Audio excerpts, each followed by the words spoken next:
Hello, everyone. Thank you for joining us for yet another discussion that Charles and I will be having with franchise leaders.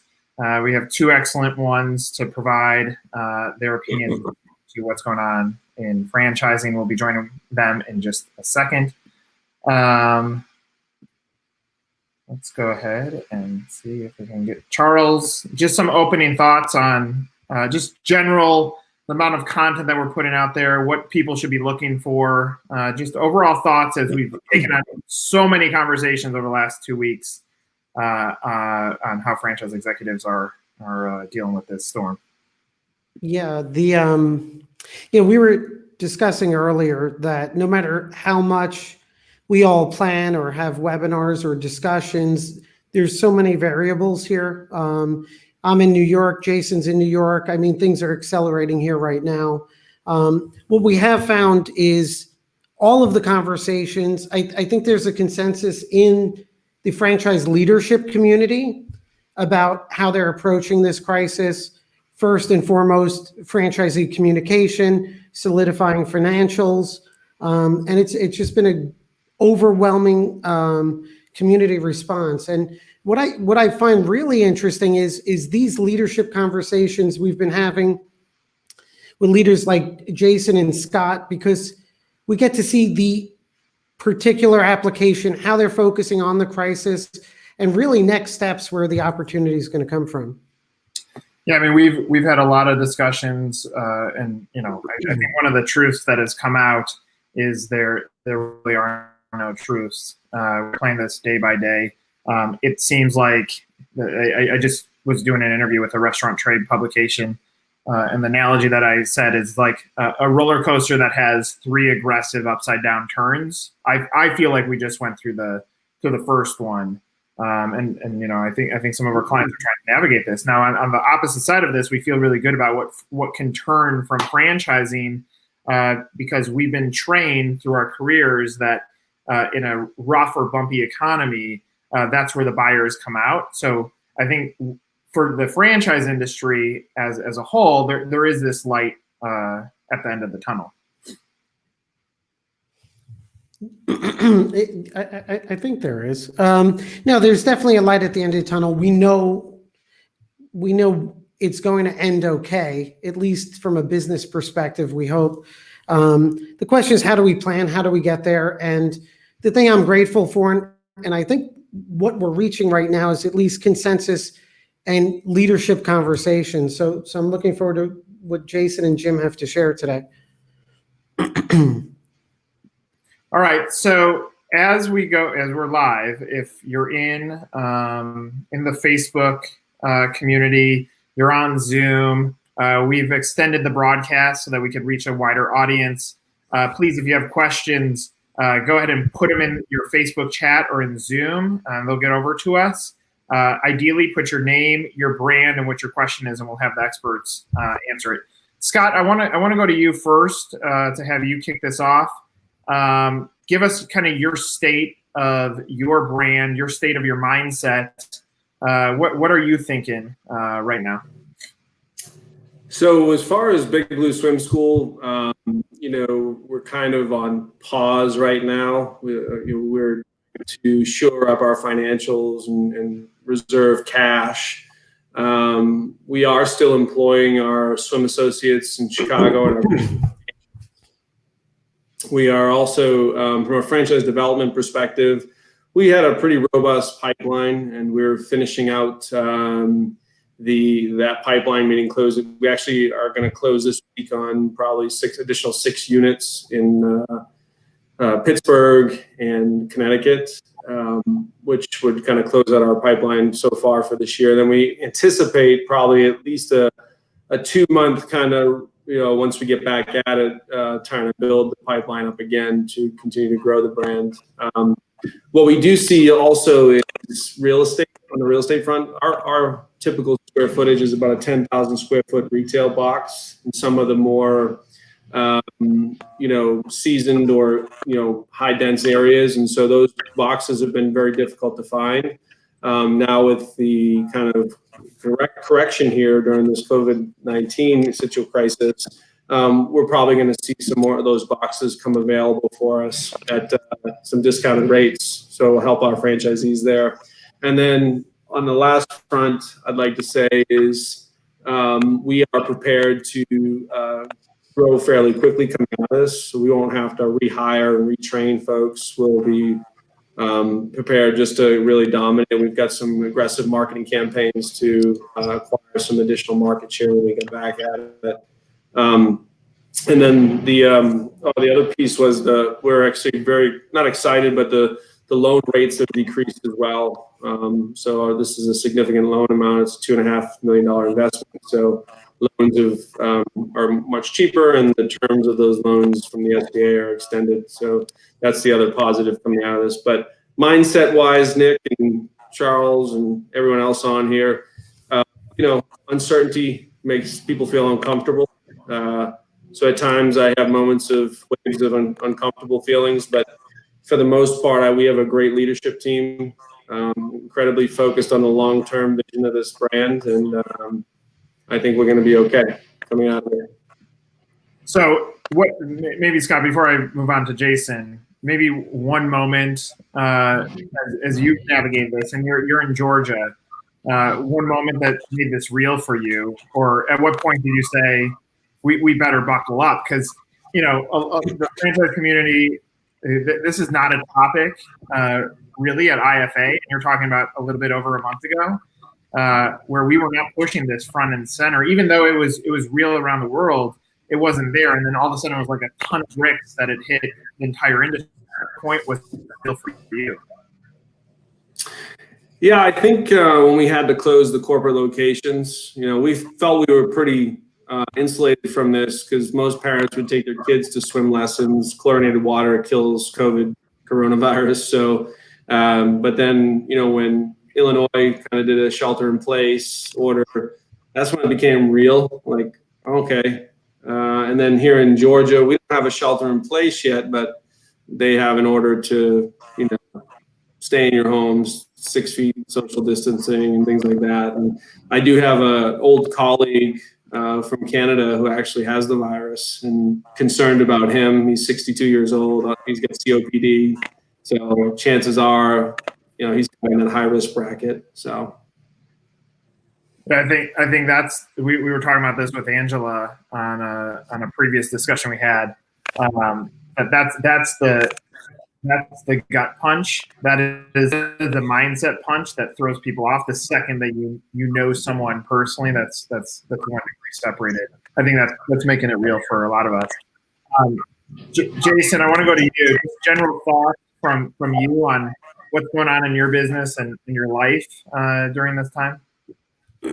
Yeah, we're taking it a day at a time, like everybody else. SoBol as a brand is very fortunate. We were considered to be an essential business, and that we were able to keep the majority of our stores open. We currently only have 2 of our 41 locations that is not open and operating. One of them's on a college campus, so it's kind of an easy decision for them. And the other one is a very successful franchisee of ours who, is pregnant and living with her in-laws and dealing with a lot of employee pushback, and just thought it'd be best to shelter in place as the governor up in Massachusetts had kind of put that order in, and we fully supported them. But we've been really fortunate. We have, we are set up as a model that was for takeout and to go. We sell a healthy product that people are looking for. We pride ourselves on kind of the amazing experience of eating something that's delicious and pretty good for you. So that's benefited us. Sales are certainly down. The majority of our stores are up here in New York, and we've certainly been impacted among the hardest. So there's quite a bit of panic, and your analogy of the roller coaster, I think, is great. Earlier I was on a call today, and I said the last 10 days, it's felt like we were going 1,000,000 miles an hour, and so much was happening so fast. And now I feel like over the last 48 hours, it's kind of like, oh, now we're sitting and waiting and watching and seeing how this unfolds, and that the chances are this isn't going to move so rapidly, and trying to make good decisions and keep franchisees positive and excited that you're fortunate enough to be open and doing revenue and keeping employees at work and serving delicious bowls to our customers. So we've been very fortunate, but we're taking it one day at a time and really just trying to deal with the different issues that each of our stores in their different regions are going through. Jason, a lot of our other clients are having discussions about what are franchisors able to do for their franchisees in a time like this. And so it seems like there's there's multiple sides to this, but one side is, look, we need those royalties more than ever to support our franchisees. Some are like, okay, we can cut it. Some are like, the royalties are not that large right now. We have to give the guidelines or the support to our franchisees. What's going on through your head as it relates to supporting existing franchisees? Yeah, so I mean, support is more important now than ever. It's why you're part of a system, and I think they're seeing that. We are giving them best practice and up to the minute guidelines. But you know, we are a young emerging brand. We're in year 3 of franchising. We grew very, very quickly, and we grew our team. You know, we have a 15-member corporate team that have families to raise and feed and mortgages to pay. And so, you know, the first question for many of our franchisees was about royalty deferment and abatement. And we kind of took the stance that while we're not taking anything off the table, we're considering all of our options, that it's very important that we're able to pay our staff to continue to give you guys the support that you need as we kind of all go through this and navigate through it. You know, we're self-funded. We don't have any big investors, which is scary for us. And for us, we're such a seasonal product, and we're just kind of getting through our low season as we get through winter here in the Northeast, and getting ready to really ramp up through March, April, and May. And this has kind of been like the big snowstorm that won't go away, and that has affected people. But we're fighting real hard to keep our staff employed. I'm so proud of my team that's really come together. We're an office-based team that is used to being in the office. About 80% of our team is in the office about 80% of the time, and now they're 100% remote. And so we're staying in constant contact with them. And we're very fortunate that we developed a lot of systems in a short period of time, ticketing systems, communication tools for our franchisees. So whatever the issue may be, no matter how small or big, they can communicate it to us.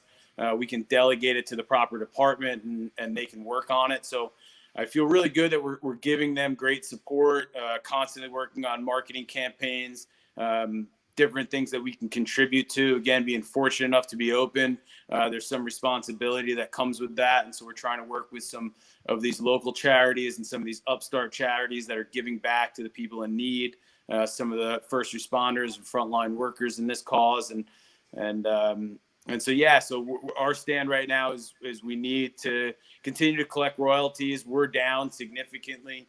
I was telling someone earlier, we're not staying open so that I can line my pockets.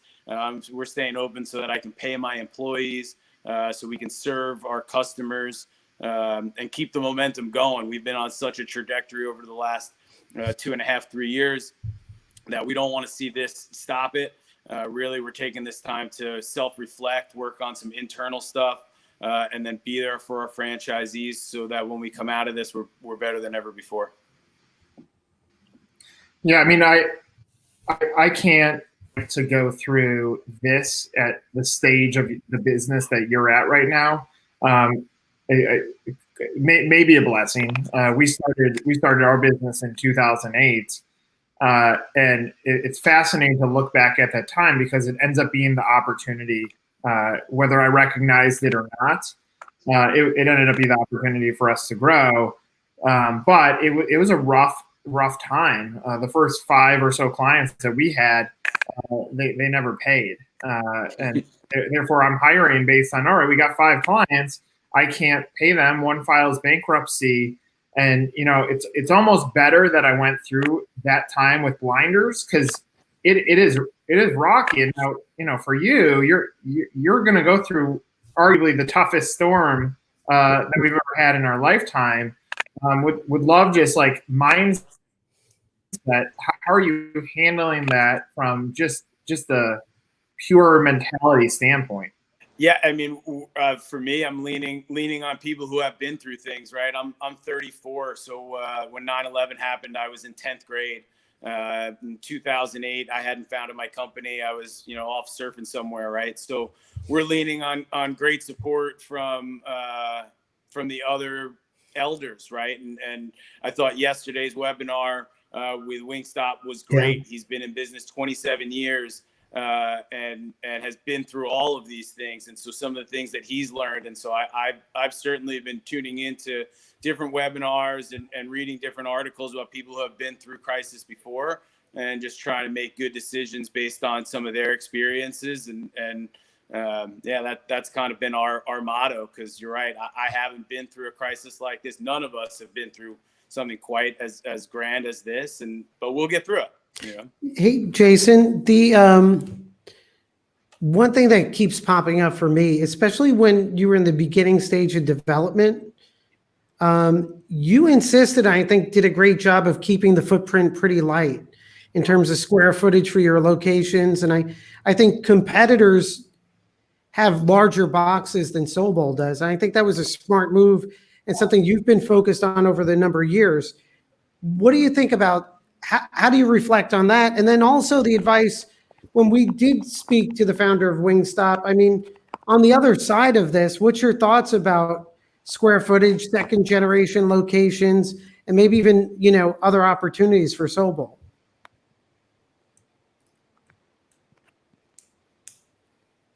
Jason? Guys, I'm sorry, I can't hear Charles's mic. Okay. All right. I had a feeling you were talking to me, so I texted. Nick, you want to tell me what he said? Jason, can you I can hear the. He's basically saying, how are you preparing for the next stage of this? How are we preparing for the next stage of this? We don't know what the next stage is going to be. So it's making sure that we have financial support, both for us and for our franchisees, giving them the resources for the SBA loan, which we don't know how fast that kind of money is going to come through. Making sure we've offered to our staffs that if they don't want to continue to work, they can step away and it won't affect them moving forward. So that we know who's in and who wants to work and who wants to pick up the hours. That's been a big thing for us. And, we're trying to let franchisees handle it. Everyone's a little bit different. Some are only doing curbside. Some are still doing pickup. Some are just doing delivery, so that they can handle it the best way they can. But, the great unknown is what the next piece of this is going to be.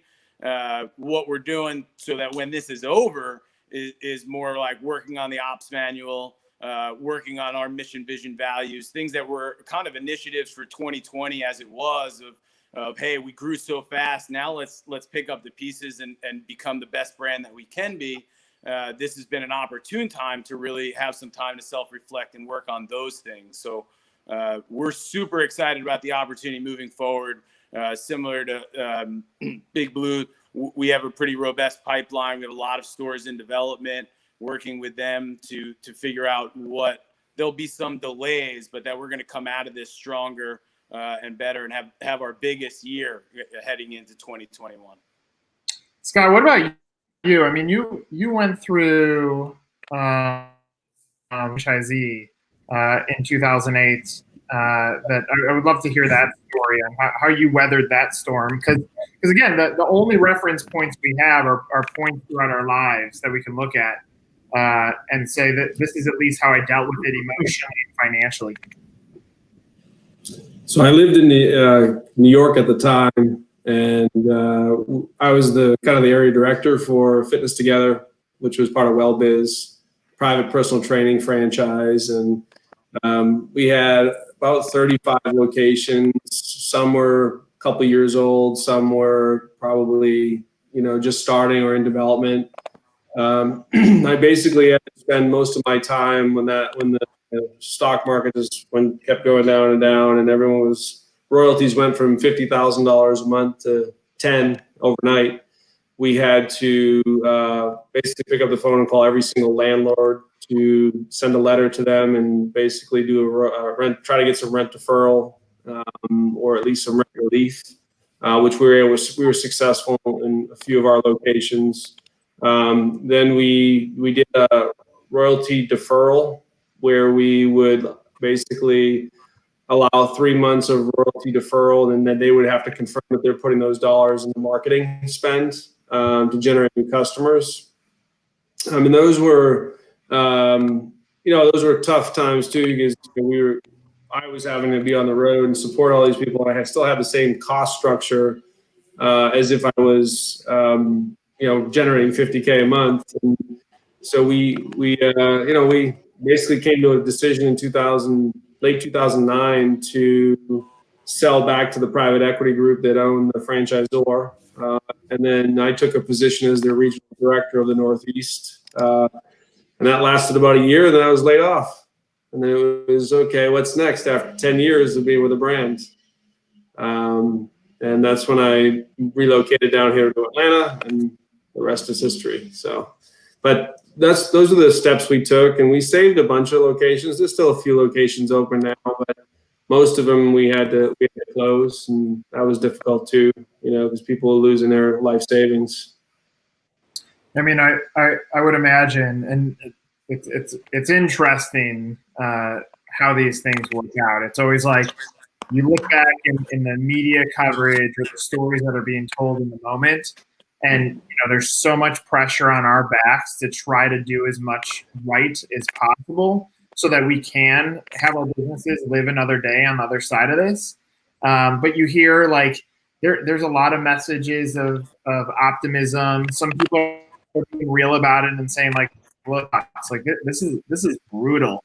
There are some that are saying I cannot weather this storm. So it's fascinating because the touch points that we have, that's all we have to lean on to try to navigate. How do we best get through this? What about you, Charles? From a business standpoint, I love your take as you go through growing your business, and you've gone through great growth, breaking into an industry.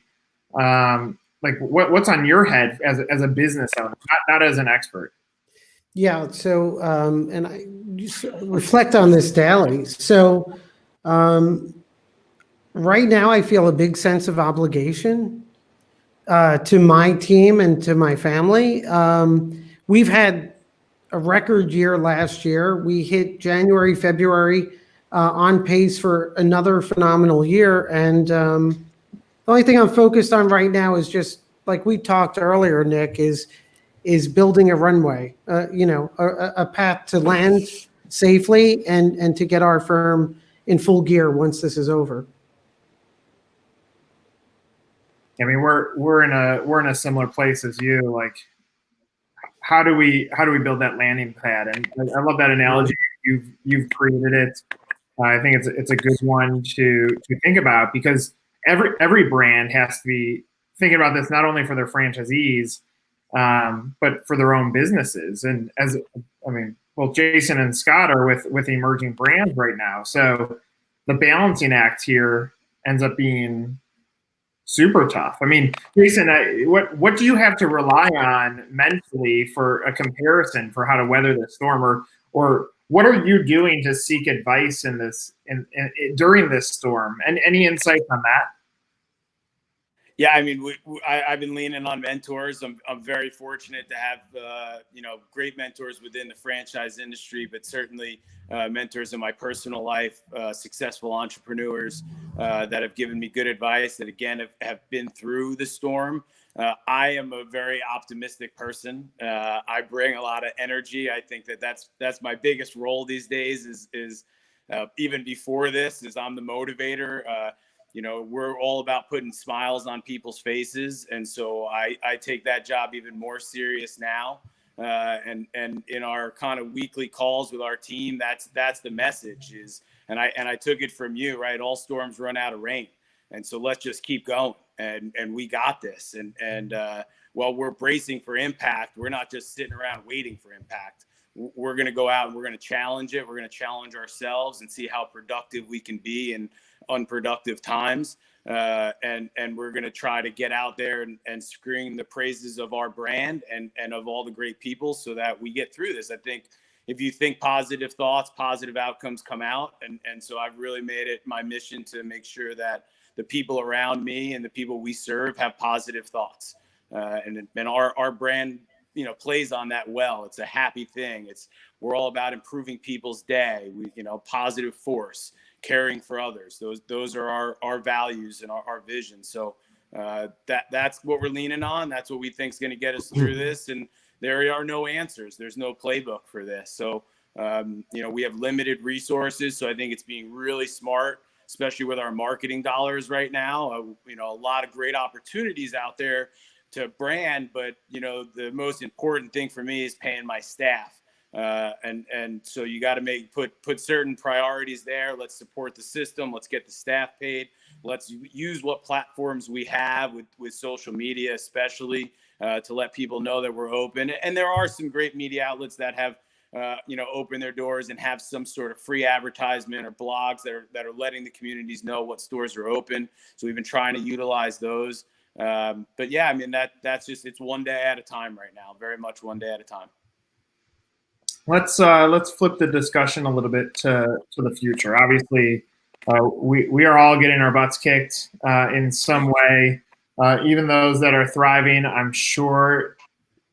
If you're being truthful, you're going home at night and you're having some sort of pause moment because this whole thing is such a mind effer in our brain. We just don't know how to deal with this. But let's go to the intermediate stage. And Charles has set the tone really nicely here about brace for impact, the intermediate, and then growth. Scott, let's start with you. When Justin on with us earlier this week, it feels like last week. The days are blinding together. He talked about preparing for a quite large Q4 based on his knowledge of what happens in a downturn.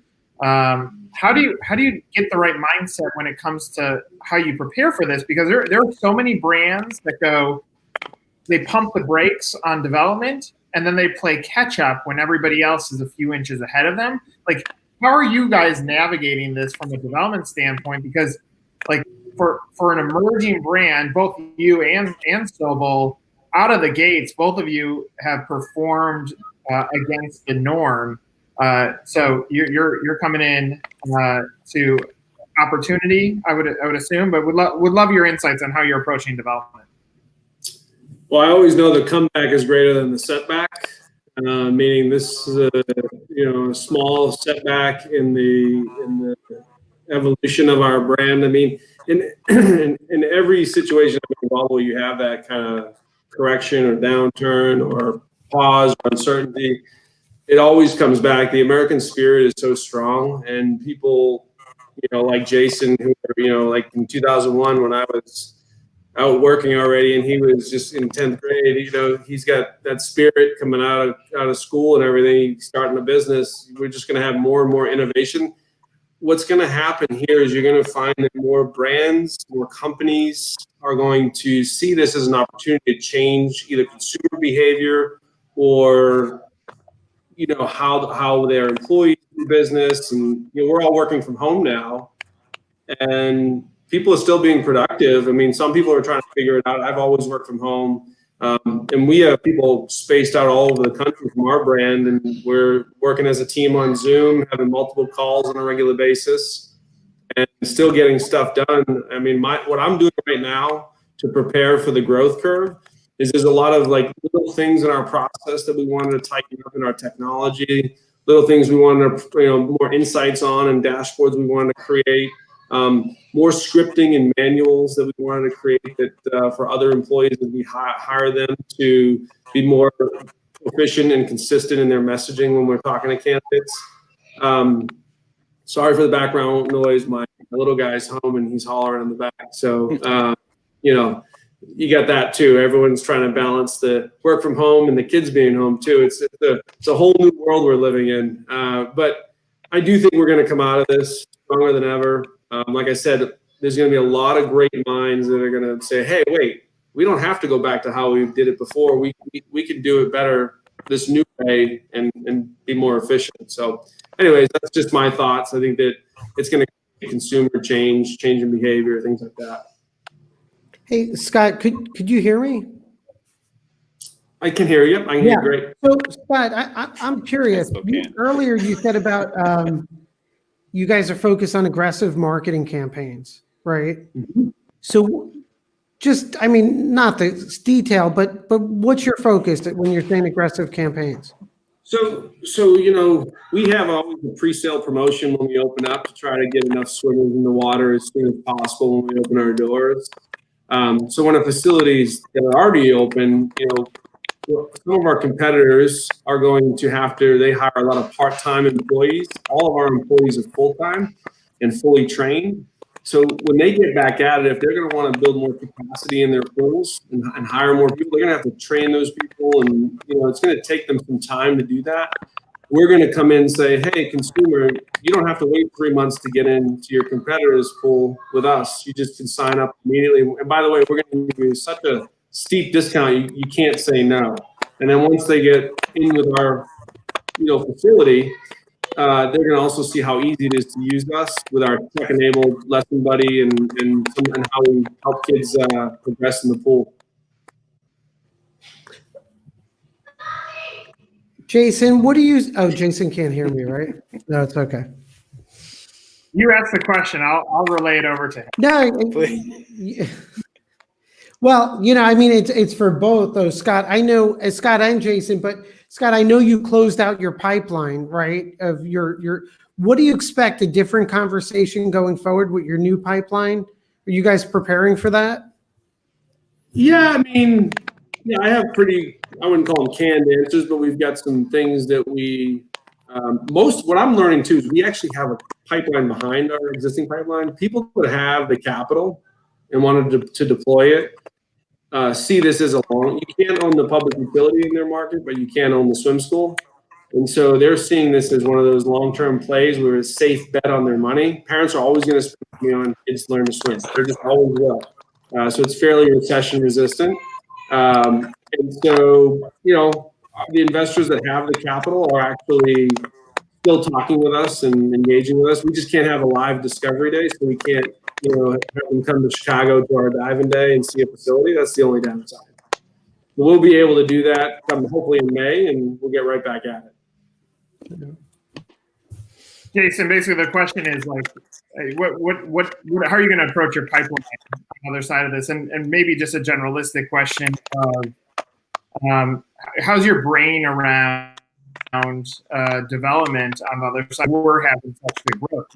As an emerging brand, do you see the opportunity like others may?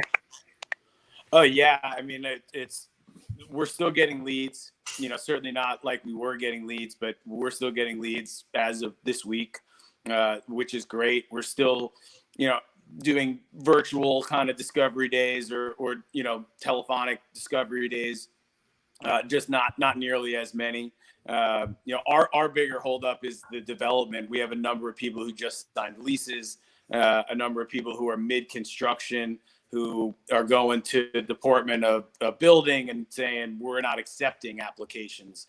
So we will have a bigger lag time in between store openings with a ton of people that are midway through development.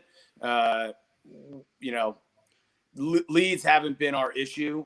Finding the right franchisees is a little bit more of a challenge. But I kind of feel the opportunity will come as you guys have talked about in previous webinars, is the franchise industry as a whole gets more attention after these kind of financial crises. So I believe leads won't be an issue for us.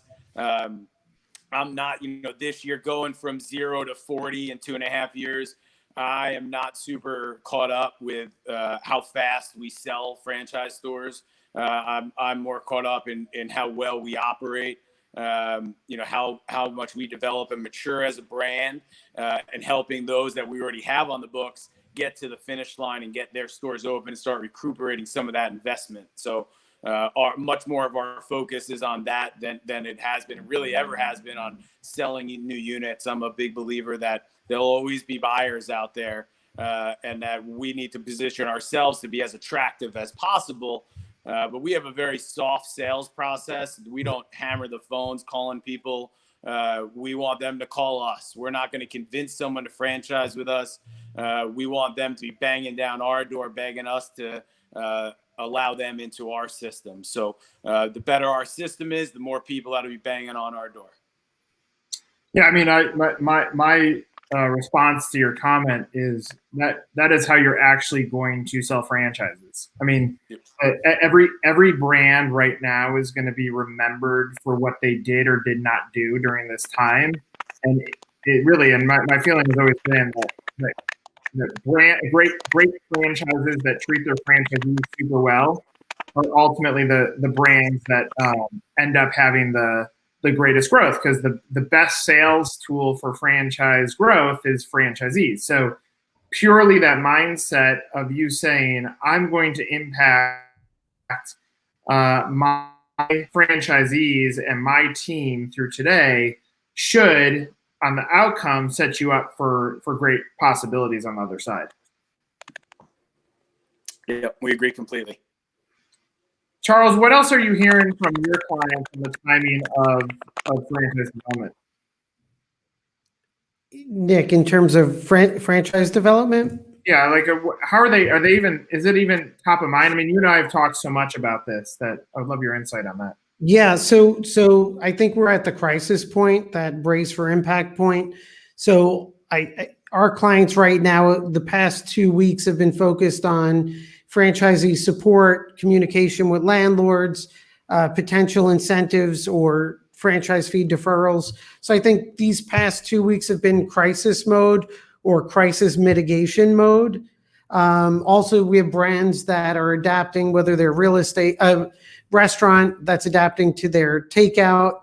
If they're education, they're adapting to online. So I think right now our brands have been focused on franchisee support, modification of their systems, and stabilizing their capital positions.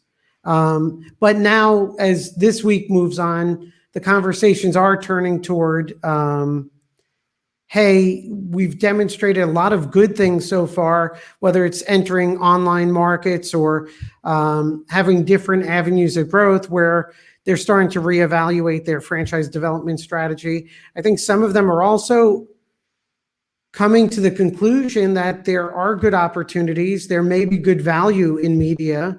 I think we're probably about 2 to 3 weeks away from them getting settled down and then really focusing on that development end and turning.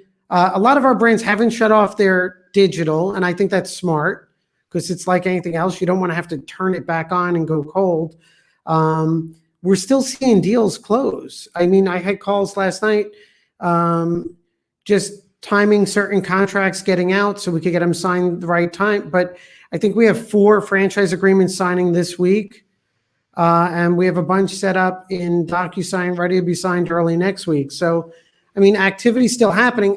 You know, this is going to spread across the country though.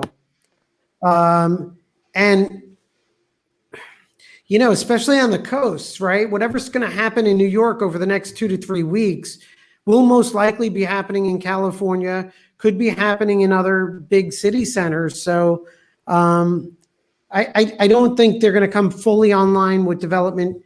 I think we need another 2 weeks of visibility. I think that's what the brands are looking for. Yeah, I mean, some of the things that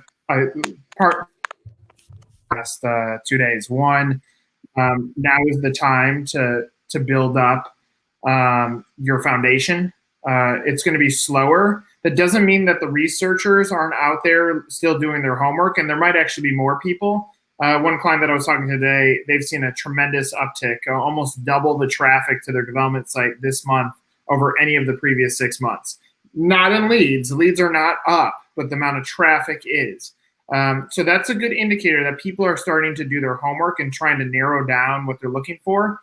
What that also means is that the buyer is out there trying to see how are the franchisors treating their franchisees. So Now it's going to turn into storytelling. What franchisees are finding success?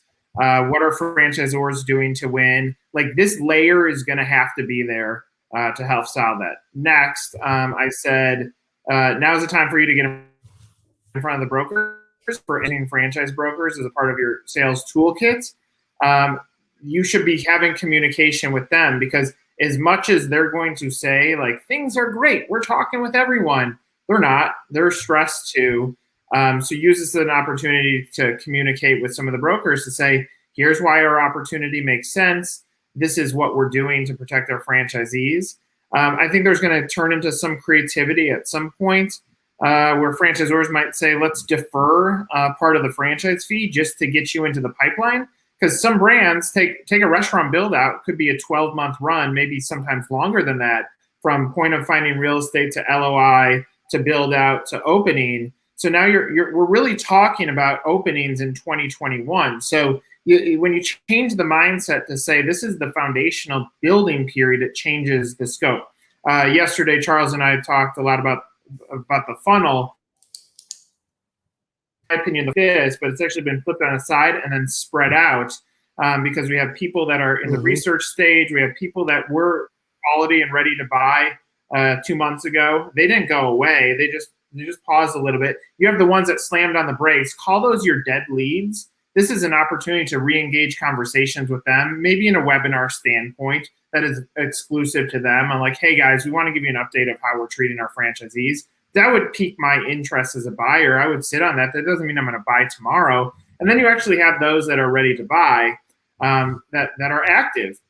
When you then stretch the pipeline out for your current franchise system, now you take a third, and the bottom third may not make it, and the top third is going to be the survival of the fittest. The top third is going to start thinking about how do we cannibalize on the bottom third that's leaving. So I would imagine there's going to be an uptick in resales or units onto the market because they closed. And the smart franchisees are going to say, hey, for a fraction of a dollar, I can go pick up an underperforming unit that, in my belief, the franchisor approved the real estate.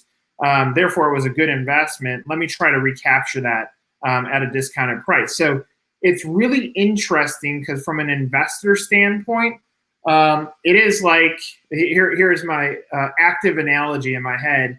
It's like you've gone to the grab machine at the arcade and the glass has been removed, and all you got to do is put your hand in there and drop something down there, and you got a shot to win. It's all there for you. But some people's mindset will be like, I can't do that, and put the quarter in and still fail because the grab machine won't work. Some are going to say, well, damn, there's no glass there. I'm putting my hand right in. And then there's going to be some that kind of like walk around the side and, see is anybody looking, and then like gently sneak in there. So there's going to be so many different things, opportunity on the other side. But I still think that the biggest challenge in this is we just don't know what things look like in a week, in 2 weeks, in 6 weeks, in 8 weeks, in a year. We just don't know because the silent killer of the coronavirus is something we've never seen. It's creating fear and panic and financial instability. And us as humans, we might try to step up and be leaders right now, but some of us are going to be a little freaked out too. And if we're being honest and we lean on each other and we say, hey, we're struggling too, man. This is a challenge because we don't know how to work in a world where the glass is off of the grab machine. We just don't know. So I believe that brands that say let's bucket our cash, let's make sure we're sophisticated on how we manage our cash flow. Let's start identifying the opportunities now. Let's not completely stop or halt our franchise development efforts. Let's slow it down a little bit, maybe a third or a fourth of the spend. Slow it down because we know that they're there doing the research, and we got to be ready to pounce on the other side because, going into last year and probably going into the IFA convention, the big talk was look at the multiples that private equity is paying for brands. It was at a skyrocket high, and now that got halted. So with everything paused, if you have the right mindset and you can get through it, and you don't get mindset gut punched by just life because there's going to be challenges here, then I believe there's opportunity on the other side of this. Hey, Nick, the what you want to say is, Nick, shut up now so I can. No. What I will say is this, and it's something I've experienced and we're all experiencing. And, last week or this week when we spoke with Justin at Big Blue and now with Scott and with Jason, the one thing I would say is this. You brought up about redefining the brand story, right? Post-pandemic, there's a redefined story. And what I would say now is, now's the time to start telling that story. That brand should be telling that story now. And I will tell you why. You can't recreate it. Quite frankly, I think all SoBol franchisees and Big Blue franchisees should get a copy of this video, because what they're going to see are leaders who are sincere and thoughtful. And these moments, they will not exist on the other side. Now's the time, on these franchise sales page, to these franchisees. I mean, I think every SoBol franchisee should listen to what Jason just said, because if I'm them, I'd be proud to have him as a leader. And the same thing with Scott and Justin and the Big Blue team that motivated so many people last week. So even though there's everything else going on, now's the time to capture these stories and these conversations. We have amazing franchisees who are, we reach out to them consistently and ask them how they're doing. And, some of them are optimistic as far as going to get great real estate that's going to come available. Others are, they're hesitant, they're nervous, but they're confident in our leadership team and the direction that we're going with the company. And then there's others that are, truly fearful, that need an ear to listen to them. And whenever I get a text from them or a call from those folks, I always pick it up and, just there to listen to them and let them know that we hear them and that we're behind them and we're gonna make it through this together. Yeah, so let's go through wrap-up comments each. And before we get there, I will say, how I know that Jason is sincere about what he's saying, Charles? How? When he gets up, his Christmas wreath is still on his door behind him. I mean, he is so committed to this brand.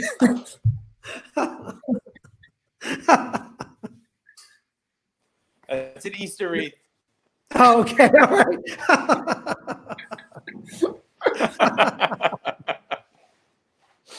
All right, final thoughts. Jason, you want to take us home with your final thought? Yeah, I mean, like I said, it's stay positive. We're going to get through this. It's tough stuff. Be there for one another is the big message. Be there for the people you work for. Be there for your system. Be there for your friends and for your family. I think that's all we can do in any crisis. We'll get through this, and a lot of us will be better off for it, and we'll support the ones that are going through it harder. Yeah, agreed. Scott, your final thought? I would just say to everyone who's listening in that, someone once told me a long time ago, this too shall pass. Life will go on. I think the more compassion we can show to our fellow humans that are around us, and the more we can be kind to our neighbors and try to understand that everyone's having challenges and that, trying to weather the storm, and just to be kind and, and show some grace, and also show a little grit too as we get through it, so. Appreciate it. And Charles? Yeah, I mean, aside from health, right? So that works out and everyone's safe. I'm sitting in an empty conference room right now, so I'm just going to visualize on the other side of this, sitting with our team, looking at success, having conversations with Jason, seeing him successful. And that's what I'm going to fight for between now and whenever that is. And so we'll get there. Yeah, my final thought is, if I'm being truthful, this is painful on my brain. There's a lot of people who are struggling, or clients that are struggling. There's people who are hunting for jobs that are struggling. There's neighbors who are struggling. The struggle is real right now, and the best thing is listen to those who have been through this before. That life will go on. And that's our hope. Our hope is that, we can get to the other side of this and be better for it and be stronger. But there's still a lot of unknowns. So hang in there, and obviously reach out to this community. This community is here to try guide you as best as we can. But the reality is, none of this is known. So in closing, have the note on the bottom of this screen. If you haven't already joined us in our Franchise Growth Mastermind on Facebook, the community is starting to have conversations on there. We appreciate those conversations. They've been great. And hopefully you find this around the web, and there's meaningful things in here, or purpose to you, but you got two franchisors that care deeply about the success and the lives of their franchisees. Two great examples, and there's plenty more out there. But appreciate you guys giving us some time and hopefully helping out our audience. And hopefully we look forward to grabbing a beer. Yeah, thanks, Charles and Nick. So thanks, everyone. Thanks for putting this together. Take care, guys. Thanks for putting this together, Nick. Much appreciated. Thanks, Charles. Yeah.